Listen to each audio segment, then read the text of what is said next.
ہر گناہ کے اوپر دو طرح کے نقصان ہوتے ہیں، آخرت میں بھی سزا ملتی ہے اور دنیا میں بھی اس کا نقصان ہوتا ہے۔ ان میں سے ایک نقصان تو یہ کہ دل پریشان رہتا ہے۔ آپ کسی بندے کو دیکھ لیں جو جھوٹ بولتا ہو یا کسی سے حسد کرتا ہو یا کسی غلط تعلقات میں پھنسا ہو، دل بے چین ہوگا، حالانکہ اس کے پاس مال پیسے کی بہتات ہے، جو چاہتا ہے کھائے، جو چاہتا ہے پیے، جہاں چاہتا ہے سوئے، دل پریشان۔ خود زبان سے بھی کہے گا کہ جی ظاہر میں سب کچھ ہے، دل پریشان ہے، سکون روٹ جاتا ہے، اس کے نکال لیا جاتا ہے اس کے دل سے۔ ڈپریشن، ٹینشن، ہر وقت اسی کا مریض بنا ہوتا ہے۔ زندگی پرسکون نہیں ہوتی، بلکہ ایئر کنڈیشن کمروں میں کمبل لے کے لیٹا ہوتا ہے، کروٹیں بدلتا ہے، نیند نہیں آتی، نیند کی گولیاں کھانی پڑتی۔ نیک بندہ تو زندگی میں ایک دفعہ مرتا ہے، یہ بیچارہ دن میں کئی دفعہ جیتا ہے، کئی دفعہ مرتا ہے، ایسا پریشان ہوتا ہے اور خود کہتا ہے اس جینے سے تو مر جانا بہتر ہے۔ بنیادی وجہ کیا ہوتی ہے کہ گناہوں کے اثرات ہوتے ہیں۔ ایک اور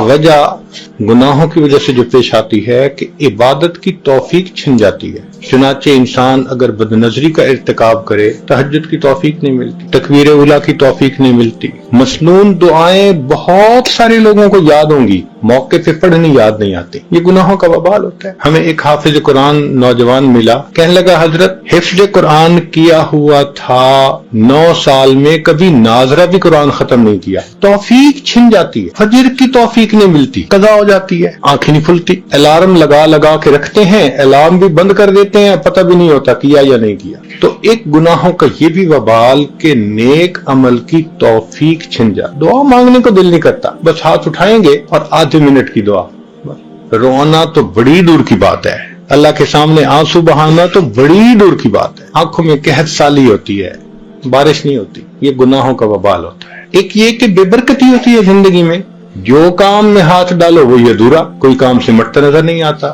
ڈیل ہوتے ہوتے رہ جاتی ہے۔ وہ جی بڑے لوگ بچی کا رشتہ دیکھنے آتے ہیں، خوش ہو کے جاتے ہیں، دوبارہ رابطہ کوئی نہیں کرتا، وہ جی بچے کا کوئی بزنس کا سبب نہیں بن رہا، یوں لگتا ہے کہ اتنی محنت کے باوجود کام سمٹتا نظر نہیں آتا۔ تو اس کی وجہ کیا ہوتی ہے؟ بے برکتی ہوتی ہے، نہ وقت میں برکت، نہ صحت میں برکت۔ اب 22 سال کا نوجوان ہو اور شکایت کرے جی کہ مجھے لو بیک پین ہے، تو یہ بے برکتی کے سوا اور کیا ہے؟ 18 سال کا نوجوان، حضرت بیٹھتے ہوئے اٹھتا ہوں آنکھوں میں اندھیرا آ جاتا ہے، 18 سال کی عمر میں صحت میں برکت ہی نہیں رہی، تو نہ وقت میں برکت، نہ صحت میں برکت، نہ رزق میں برکت۔ جتنے گھر کے افراد ہیں سب کے سب کمانے والے، خرچے پورے نہیں ہوتے، اس کو بے برکتی کہتے ہیں۔ تو گناہوں کے وبال، ایک وبال یہ بھی ہے کہ نعمتیں زائل ہونا شروع ہو جاتی۔ خود کہتے ہیں حضرت ایک وقت تھا لوگوں سے لاکھوں لینے تھے، آج ایک وقت ہے کہ لوگوں کو لاکھوں دینے ہیں۔ ایک وقت تھا مٹی کو ہاتھ لگاتے تھے سونا بن جاتی تھی،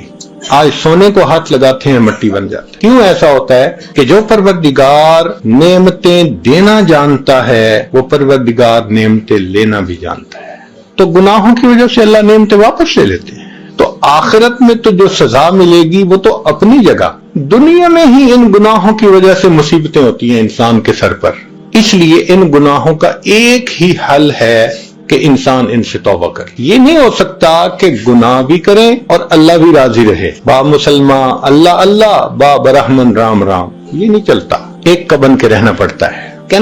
گناہ کی مثال کینسر کی سی ہے، اگر جسم کے کسی حصے میں کینسر ہو، اس کا ایک ہی حل ہے کہ اس کو آپریٹ کر کے کاٹ دیا جائے، اس کے سوا دوسرا حل نہیں ہے۔ اگر نہیں کریں گے تو یہ کینسر پھیلے گا، موت کا سبب بن جائے گا۔ بالکل اسی طرح گناہ کی یہی مثال کہ اس کا ایک حل ہے کہ توبہ کر کے گناہ کو چھوڑ دیا جائے، اگر نہیں تو اس کی ظلمت ایسے پھیلے گی کہ بالآخر انسان روحانی موت مر جائے گا۔ گناہ کی ابتدا کچے دھاگے کی طرح کمزور ہوتی ہے، انسان ابتدا میں گناہ کو چھوڑنا چاہے تو بڑے آسانی سے چھوڑ دیتا ہے، لیکن کرتا رہے تو پھر گناہ کی عادت اتنی پختہ ہو جاتی ہے کہ جیسے جہاز کا لنگر ہوتا ہے، اینکر آف دی شپ کو اینکر سے باندھ دینا، وہ ہلنے نہیں دیتا اس کو۔ یہ گناہ کی عادت ایسے پختہ ہو جاتی ہے بندے کو پھر ہلنے نہیں دیتا۔ عطا ابن ابی رباح رحمۃ اللہ علیہ فرمایا کرتے تھے کہ اللہ رب العزت نے ایک مرتبہ مجھے الہام فرمایا، عطا میرے بندوں سے کہہ دو کہ جب تم گناہ کرنے لگتے ہو ان تمام دروازوں کو بند کر دیتے ہو